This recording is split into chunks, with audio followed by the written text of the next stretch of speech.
Hello students, how are you? I hope all of you are fine and safe at your home, studying well. Because in this crucial time, if anybody is giving his or her best, definitely he or she is going to have a delight future. Many of the people may think it as both as a challenge for the society. Actually, but for the study, it's not merely a challenge, but also it is an opportunity. It is an opportunity to prove yourself. To prove yourself.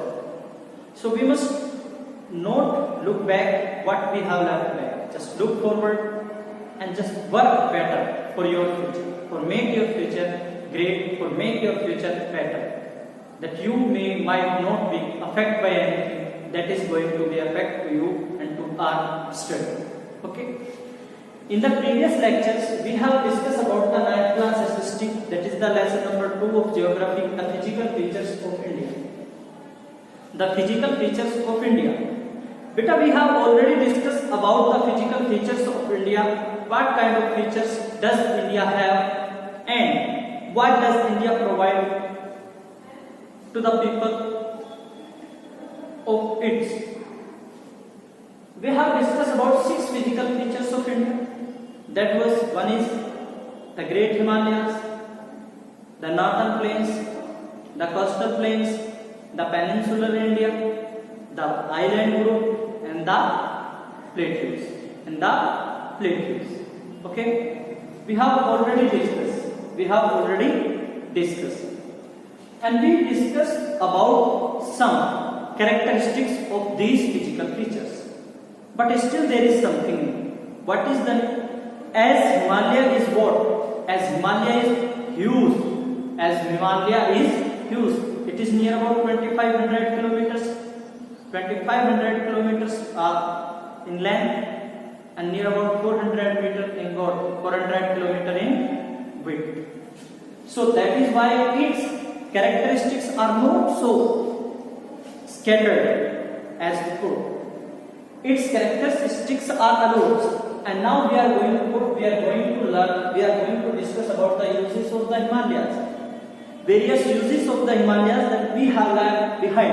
Okay. Now in this lecture we are going to learn what are the uses of the Himalayas. समझिए. First, what is written here? Lofty, impassable natural barriers stood, firm guards against the invaders from the north. बेटा ये एक line लिखी है मैंने. ये line हमारे present से लेकर हमारे पास्ट तक को बता देती है. कैसे बता देती है? लिखा है कि लॉफ्टी इम्पैसेबल ऊंची चोटियां जो इम्पैसेबल है, जिनसे पास नहीं हुआ जा सकता, बहुत आसानी से नहीं, बहुत कठिनाइयों से. नेचुरल बैरियर्स कैसे वर्क करती है? वो नेचुरल बैरियर्स की तरह वर्क करती है. समझ लीजिए ध्यान से. Let's see.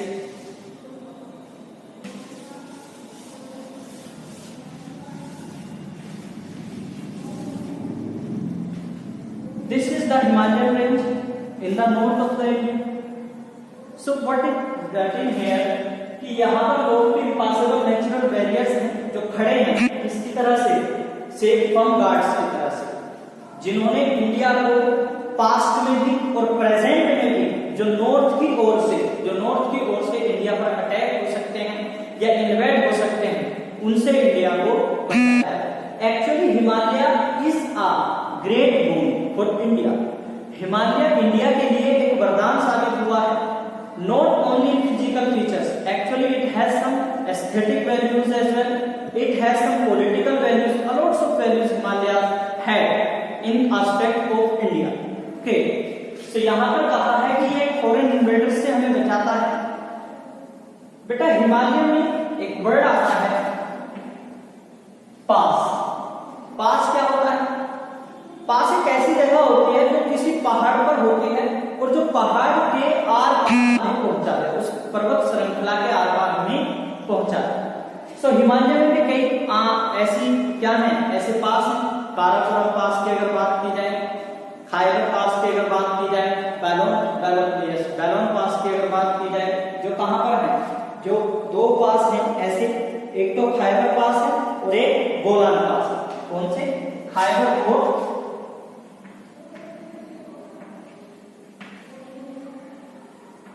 बोलान पास। ये दोनों पास कहां पर है? प्रेजेंट डे में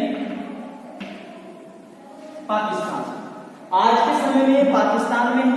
और अगर मैं आपसे कहूं what is the situation of Himalayas, so Pakistan is in the north west of the India, north west of the India.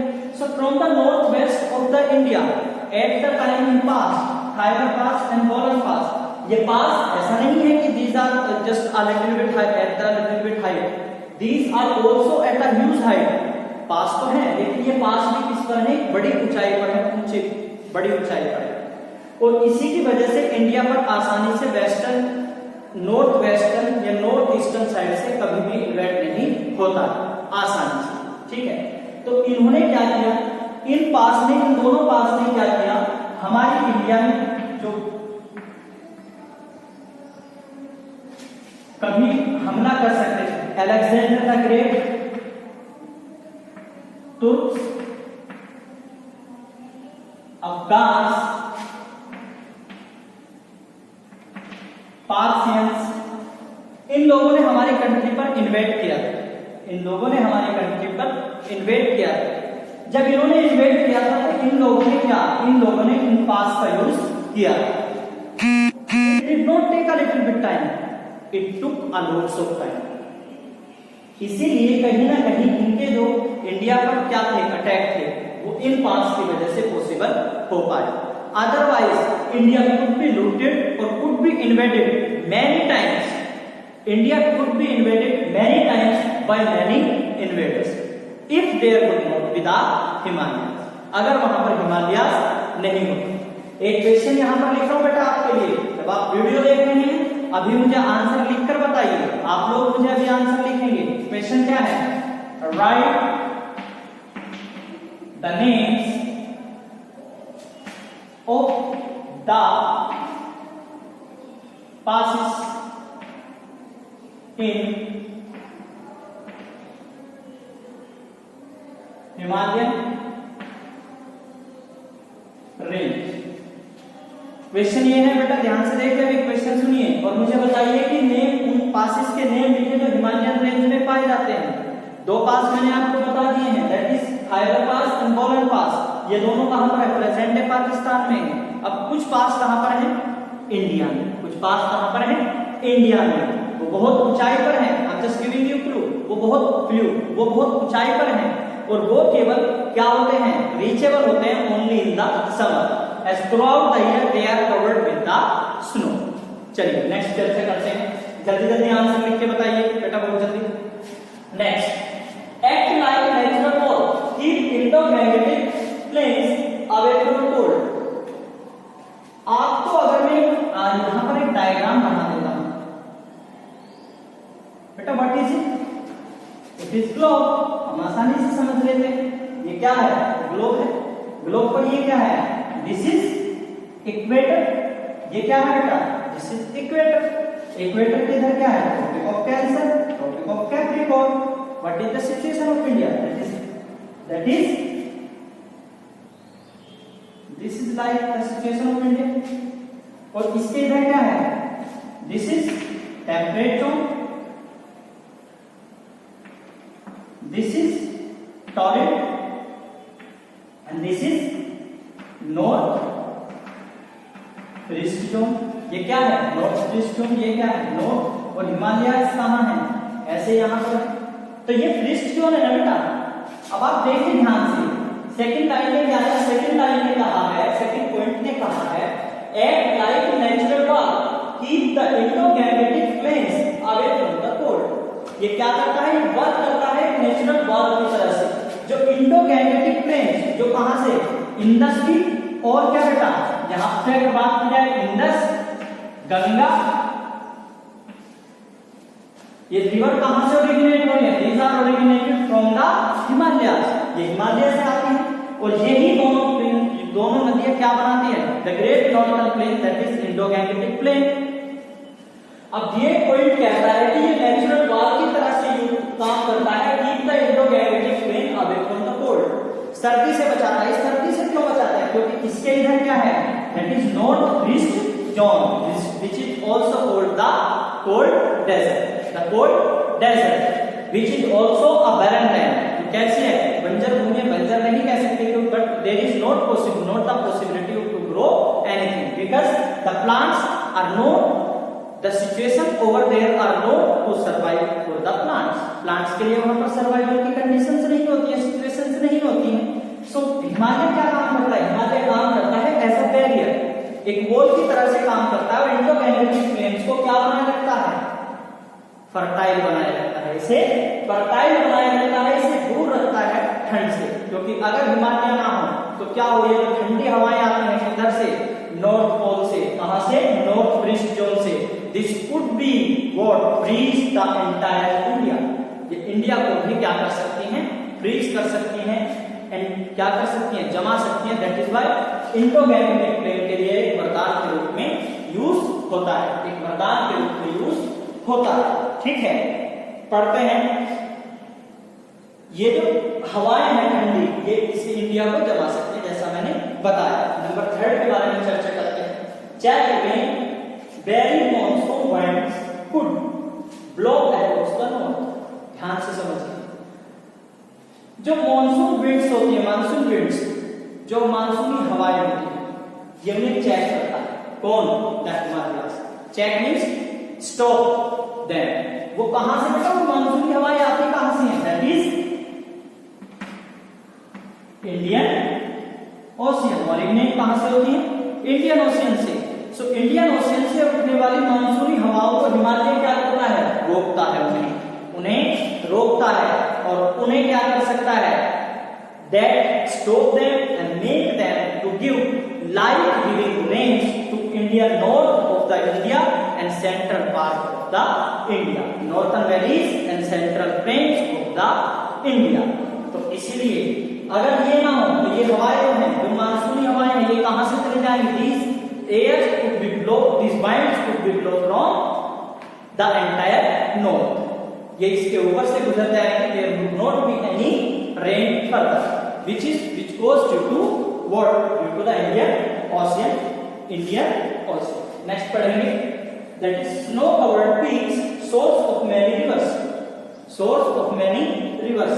जो ये स्नो से ढकी हुई नदियां हैं, ये कई सारी, जो ये स्नो से ढकी हुई चोटियां हैं, ये कई सारी नदियों की क्या है, सोर्स, कई सारी नदियों के सोर्स है. मींस यहां से ओरिजिनेट होती हैं कई सारी नदियां.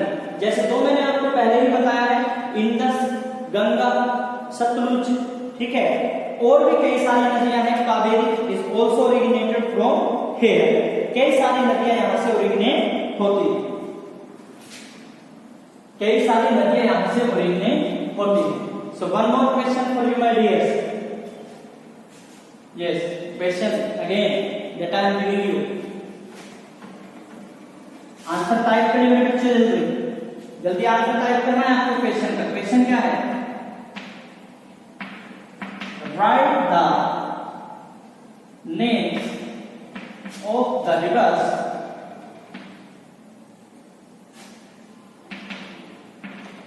originated from the Himalayas. उन रिवर्स के नेम लिखिए, उन रिवर्स के नेम लिखिए जो द हिमालयास से क्या होती हैं, ओरिजिनेट होती हैं. कौन, अभी मैं बताऊंगा, पहले आप आंसर लिखिए अपना, जल्दी आंसर लिखिए. नदियां कौन कौन सी हैं, Ganga, Brahmaputra, Indus, many of the other rivers. You have to give me the name of all the rivers, all those rivers. अब ये रिवर्स तो यहां से निकलती है, लेकिन बेटा इन रिवर्स का यूज क्या है, what is the use of these rivers that are originated from the great Himalayas. चलिए समझते हैं इनका यूज क्या होता है हमारे.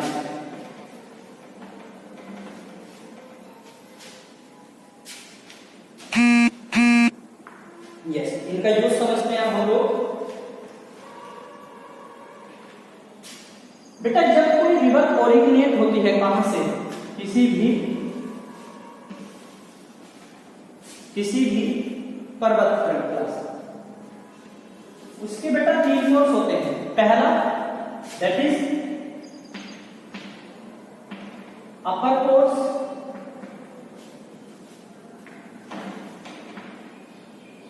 या अपर face,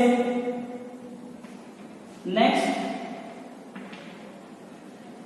middle face, and at last there is what, that is the lower face. ठीक है, ये जो नदियां ओरिजिनेट होती हैं कहां से? These are originate from the Great Himalayas, Himalayan range. इन नदियों के 3 पार्ट होते हैं, that is upper face. Upper face में अगर बात की जाए वी शेप वैली होती है. वी शेप क्यों होता है? Because the amount of the water is less but the flow is the huge. तो यहां से जो एल्यूवियम होता है, यहां से क्या बेटा मैं लिखूं, जो एल्यूवियम यहाँ अपर कोर्स में होता है, चूंकि पानी का बहाव बहुत तेज होता है, तो यह एल्यूवियम को क्या अपने साथ बहाकर ले आता है. और अपने साथ बहाकर लाने से क्या होता है, जैसे जैसे धीरे धीरे मिडिल कोर्स में पहुंचती है, तो इसकी जो स्पीड है वो कैसी हो जाती है? इन comparison of the upper course इसकी स्पीड कैसी हो जाती है बेटा? इसकी स्पीड थम जाती है. इसकी स्पीड थम जाती है, थमना नहीं कह सकते, लेकिन इसकी speed in comparison of the upper course कम हो जाती है. और अगर इसकी स्पीड कम हो जाएगी तो जो एल्यूवियम इसने अभी तक कैरी किया है, जो हल्का एल्यूवियम होगा उसे तो ये अभी भी बहा कर ले जाएगी, उसे तो ये अभी भी बहा कर ले जाएगी. लेकिन जो एल्यूवियम क्या होगा, थोड़ा भारी होगा, उस एल्यूवियम को क्या होगा, वो यहाँ पर ये डिपॉजिट कर देंगे. क्या कर देंगे? डिपॉजिट. और उसी का रिजल्ट है इंडोगैंगटिक प्लेन्स. नॉर्थर्न प्लेन्स जो है, इंडोगैंगटिक प्लेन्स हमारे नॉर्थ में एक्सटेंसिव प्लेन है, most fertile plain in the world, which is one of the most fertile planes in the world. ठीक है, तो इन रिवर्स का ये यूज है. अब जो भारी हल्का एल्यूवियम है, धीरे धीरे जब लोअर फेज में जाती है अपने तो कोई भी रिवर, तो वहां पर क्या होता है? डेल्टिक प्लेन्स होते हैं. कौन से? डेल्टिक प्लेन होते हैं. अब वो डेल्टिक प्लेन में तो इसका बहाव बहुत धीमा हो जाता है उस जगह जाकर, तो जो हल्के हल्के एल्यूवियम भी होते हैं, उन एल्यूवियम को भी ये कैरी नहीं कर सकती, और उन एल्यूवियम को जाकर कहां डिपॉजिट कर देती है? वहां जाकर उन डिपॉजिट कर देती है उन एल्यूवियम लोअर फेस. ठीक है, तो most fertile soil which is known as alluvial soil is the result of these rivers which are originated from the Himalayas. और जिसकी वजह से इंडिया में इतने सारी फसलें उगाई जाती हैं. That is the result of these rivers which are originated from the Great Himalayas. चलिए नेक्स्ट पढ़ते हैं. Covered with thick forest, source of raw material in large amount. अब क्या है? जो हिमालय से वो covered with huge forest means घने जंगलों से कवर है, घिरा हुआ है, बहुत सारे जंगल है. अब उन जंगलों का वर्क क्या है? वो जंगल क्या बेटा? वो जंगल जो है हमें क्या देते हैं? Raw material. अब ये रॉ मटेरियल किसका रॉ मटेरियल हो सकता है?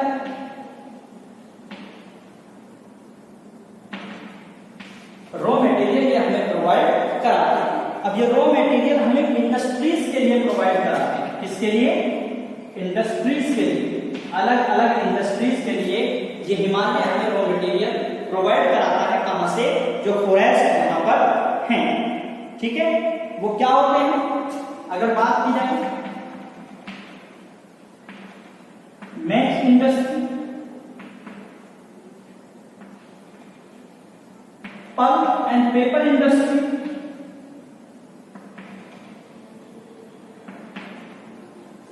many other industries also.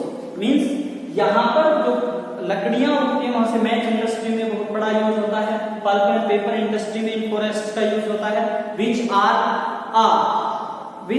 a gift to us from the Great Himalayas. इसके साथ साथ अगर बात की जाए बेटा flora and fauna are found in a great variety over there in the Great Himalayas. और ये फ्लोरा और फौना की अगर बात की जाए तो वो फ्लोरा है, इनमें से कई सारे फ्लोरा कैसे हैं? हर्ब से हैं, शर्ब से हैं, कई का मेडिसिनल यूज होता है, मेडिसिन की तरह से यूज होता है. तो these are the source of great medicine, shrubs, herbs, for the India. So कई सारे मेडिसिनल प्लांट्स जो होते हैं, मेडिसिनल प्लांट्स, वो कहां पर होते हैं? those are all grown over there in the great Himalayan range, which provides India a loads of what? Ayurvedas, herbs. These are provided to us from the Himalayas.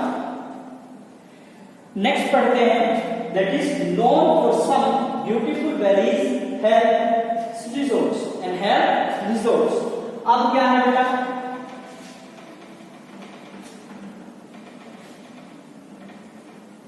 बेटा जो क्वेश्चन मैं आपसे video में पूछ रहा हूं उनका आंसर भी करिए, आंसर टाइप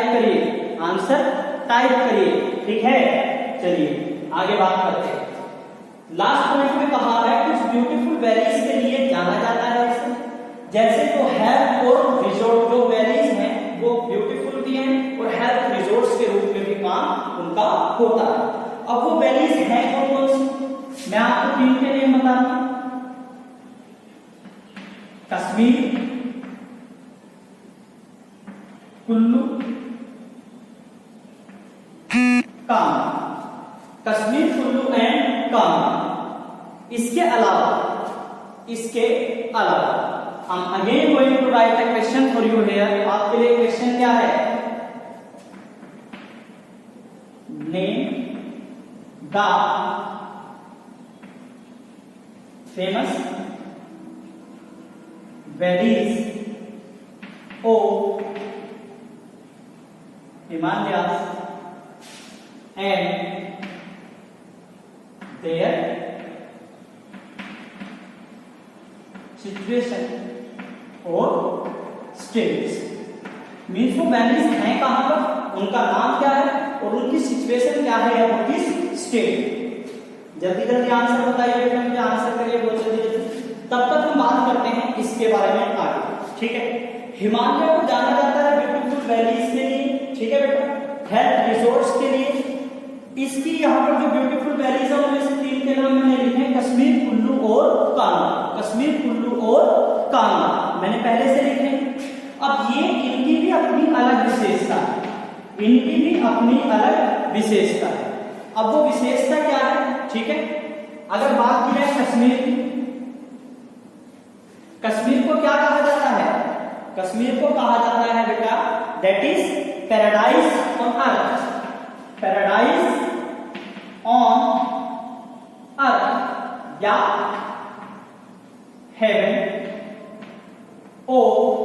या ऑन अर्थ, धरती का स्वर्ग। अगर कुल्लू तो कुल्लू को क्या कहा जाता है? Valley of gods. इसे क्या कहा जाता है? Valley of gods. Kangra is also famous. These 3 valleys are famous for their fruits। ये तीनों जो वैलीज हैं अपने फ्रूट्स के लिए भी फेमस है। एक क्वेश्चन और आता है आपके लिए। क्या क्वेश्चन है बेटा? क्वेश्चन ये है, नेम द फ्रूट्स फॉर विच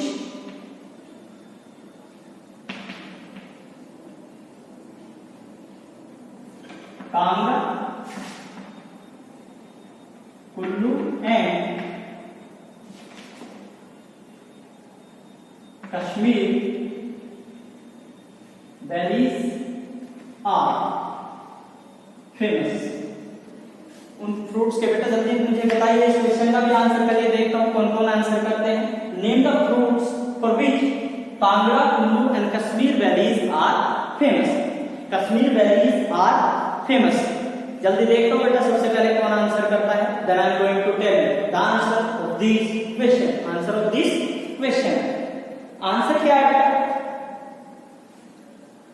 जल्दी देखता हूं कौन सबसे पहले आंसर करता है।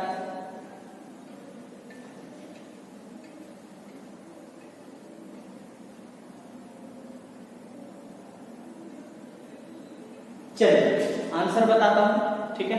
देखते हैं आंसर क्या है। सबसे पहले बात करते हैं कश्मीर, ठीक है? कश्मीर में अगर बात की जाए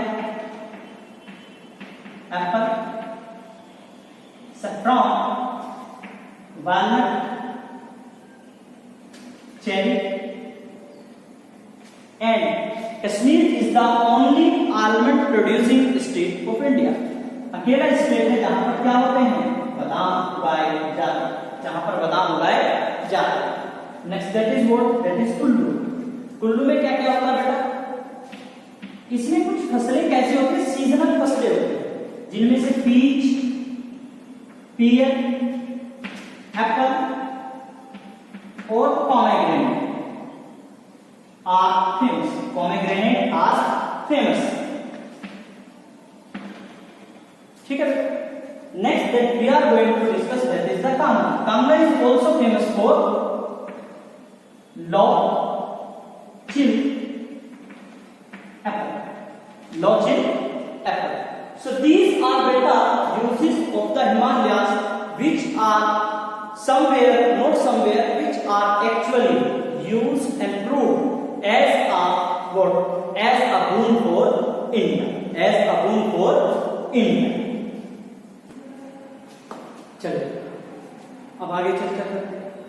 आगे चर्चा क्या करते हैं, हमने यूजेस ऑफ द हिमालयास को पढ़ लिया। अब आगे हम क्या करते हैं बेटा, कंपैरेटिव स्टडी को शुरू करते हैं। इस कंपैरेटिव स्टडी में हम क्या पढ़ेंगे, इस कंपैरेटिव स्टडी में हम पढ़ेंगे एन एस्टुरी एंड अ डेल्टा। एस्टुरी और डेल्टा में क्या अंतर होता है, मैं बताऊंगा एस्टुरी क्या किसे बोलते हैं। दूसरा the northern plains and the coastal plains, the northern plains and the coastal plains. एक और हम पढ़ेंगे फिर इसके बाद हम क्या पढ़ेंगे, ट्रिब्यूटरी क्या होती है और डिस्ट्रीब्यूटरी क्या होती है, ठीक। लेकिन आज हम इन दोनों को ही कवर करेंगे। चलिए पढ़ते हैं एन एस्टुरी। बेटा एस्टुरी को हम हिंदी में क्या बोलते हैं, दैट इज ज्वार नदी, दैट इज ज्वार मींस एक ऐसा फॉर्मेशन, एक ऐसी स्थिति, a narrow deep valley at the mouth of the river, currents of the river itself swift means साफ करते, समझिए। इसके लिए मैं आपको बताऊं, कैसे बताऊं, देखिए यहां पर मान लीजिए this is what, this is uh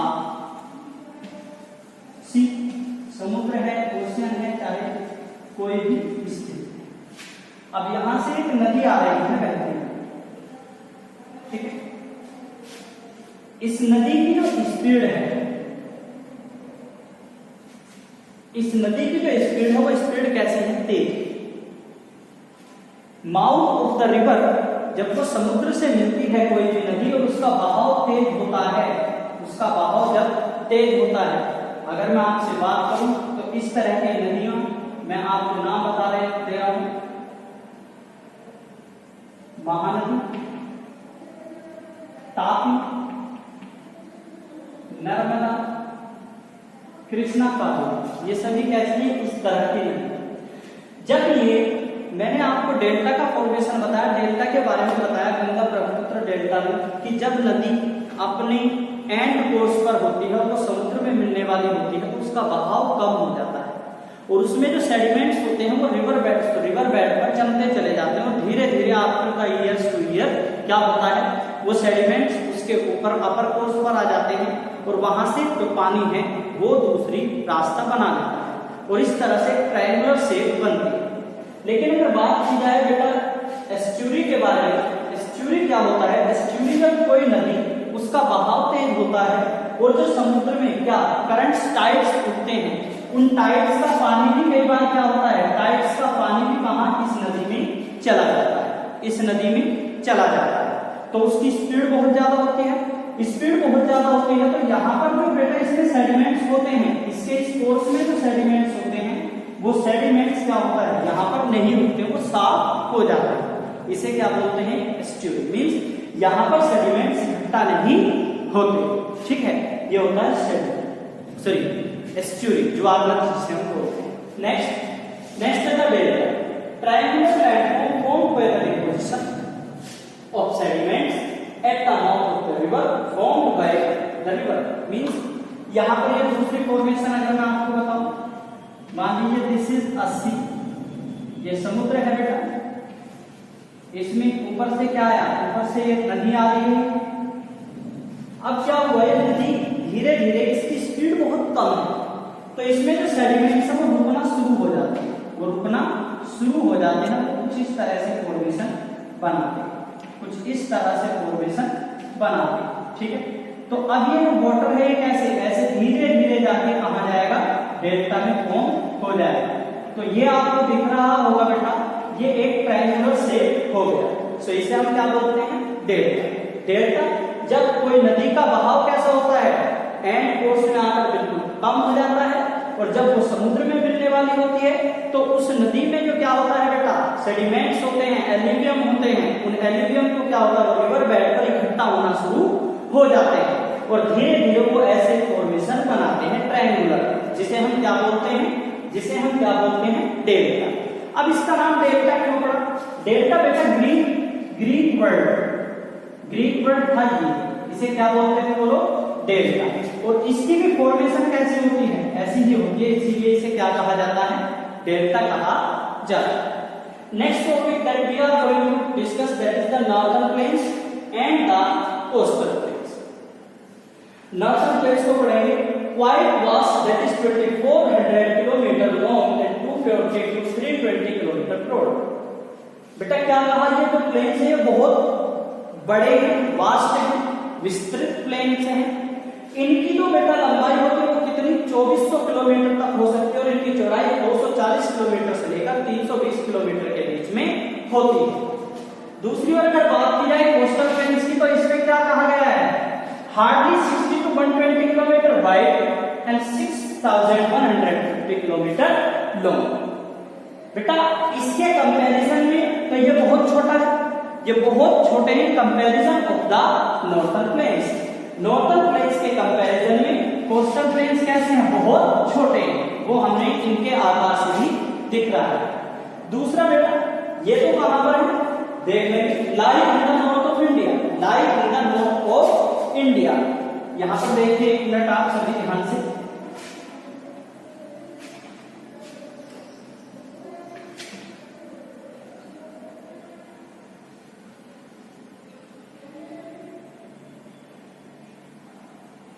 India ये कहां पर है, नॉर्थ ऑफ द इंडिया, ठीक है। अगर कोस्टल प्लेन्स की बात की जाए तो इधर मींस वेस्ट में और ईस्ट में कोस्टल प्लेन्स दोनों ओर होते हैं, इनके टोटल ये है लेंथ और विड्थ, ठीक है। ये इसमें भी डिस्ट्रीब्यूट हो जाएंगे ईस्ट और वेस्ट, समझिए। ये कहां पर है, ये नॉर्थ ऑफ इंडिया में है, ठीक है। जो डेल्टा जो नॉर्थर्न प्लेन्स है वो कहां पर है, नॉर्थ ऑफ द इंडिया में।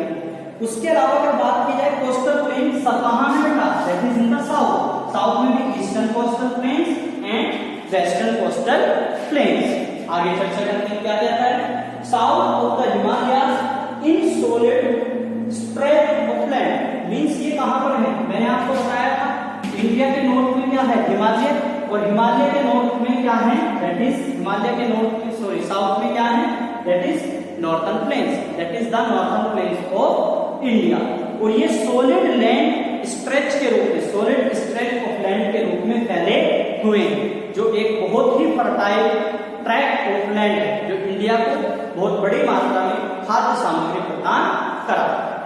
नेक्स्ट क्या है, नेक्स्ट है watered by many perennial reverse. Perennial reverse का मीनिंग होता है बेटा सदाबहार नदी।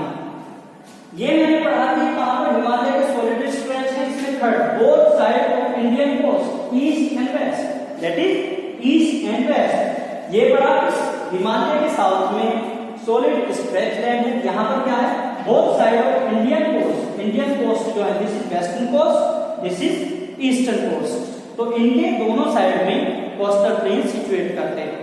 दूसरा यहाँ पे watered by many perennial reverse, perennial means सदाबहार नदियां, जो नॉर्थर्न प्लेन्स हैं वो कई सारी सदाबहार नदियों के द्वारा क्या होते हैं, इन पे पानी दिया जाता है। अगर मैं आपसे नाम के बारे में चर्चा करूं तो आप समझ जाएंगे, इंडस और क्या बेटा, that is Ganga, Brahmaputra and many of the tributaries, many of the tributaries of these rivers are watered the northern planes.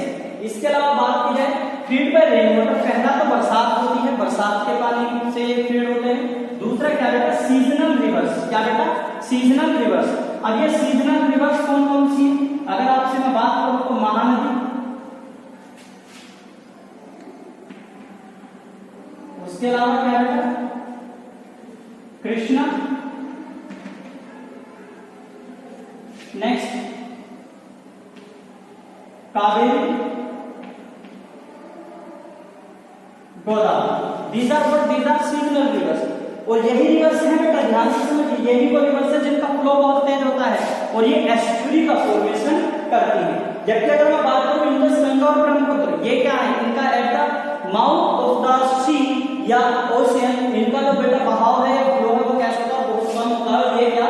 Ganga Brahmaputra delta बनाती हैं, जो विश्व का सबसे बड़ा और सबसे तेजी से बढ़ता हुआ डेल्टा। ठीक है बेटा, चलिए वापस चलते हैं। सीजनल रिवर्स, अगर सीजनल रिवर्स की बात की जाए तो ईस्टर्न कोस्टल प्लेन्स, बेटा मैंने दो प्लेन्स बताए ना, तो ये जो नदियां हैं किस और हैं? ये नदियां ईस्टर्न कोस्टल प्लेन्स की, ईस्टर्न कोस्टल प्लेन्स की। अगर वेस्टर्न की बात की जाए तो क्या बेटा? यहाँ पर दो नदी होती है mainly, Narmada and Tapi, Narmada and Tapi. These are the rivers of the western coast. Next, it is level land, ideal for means of transport. अगर बात की जाए लैंड की, तो लैंड जो नॉर्दर्न प्लेन्स में है वो कैसा है बेटा? Level land. यहाँ पर वेरियस मीन्स ऑफ ट्रांसपोर्ट पाए जाते हैं। वेरियस मीन्स ऑफ ट्रांसपोर्ट के लिए आइडियल होता है। क्या होता है? आइडियल होता है, आइडियल होता है। और यहाँ पर हम आसानी से रोड्स पे आप बहुत सारी सड़कों का विस्तार आप नॉर्दर्न प्लेन्स में देखेंगे। यहाँ पर देखिए, slanting surface not ideal for laying roads. Surface कैसा होता है? स्लैंटिंग होता है, ठीक है, फिसलन बड़ा, और यहाँ पर आइडियल नहीं होता है ये रोड बनाने के लिए। Next that is the resemble each other, ये एक दूसरे को बनाते हैं ये प्लेन्स, इसीलिए both are fertile, both the plains are fertile, both the plains are fertile. Okay, this was a comparative study of what? This was a comparative study of an estuary and a delta. Next was what? Next was the northern plains and the coastal plains. The northern plains and the coastal plains. So beta, we have discussed in this lecture, we have discussed what? We have discussed the uses of the Himalayas, and next we have discussed two comparative study of what? That is an estuary and a delta. Hope आप लोगों को अब समझ आ गया है estuary एक estuary, एक ज्वार नद क्या होता है और एक डेल्टा क्या होता है।